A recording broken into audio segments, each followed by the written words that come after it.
শুরু করেছে তাপমাত্রা। গেল ২-৩ দিনে রাজধানী সহ দেশের বিভিন্ন অঞ্চলে বৃষ্টি নেমেছে।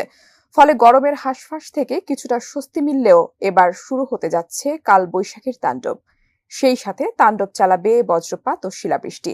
তাহলে কি গরমের মতো ঝড় বৃষ্টিতেও রেকর্ড করতে যাচ্ছে বাংলাদেশ, জানাচ্ছেন এসআইরাজ। গেল এপ্রিল মাস জুড়ে রেকর্ড তাপপ্রবাহ বয়ে যাওয়ার পর দুদিন ধরে কমতে শুরু করেছে তাপমাত্রা। ২৪ ঘন্টার ব্যবধানে সর্বোচ্চ তাপমাত্রা ১ ডিগ্রি সেলসিয়াসের বেশি কমেছে।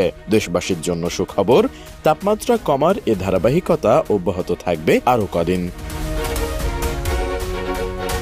তবে ১১ মে পর্যন্ত বজ্র ঝড়ে পুরো দেশের তাপমাত্রা কমে এলেও পরবর্তীতে আবারও বাড়তে পারে তাপমাত্রা।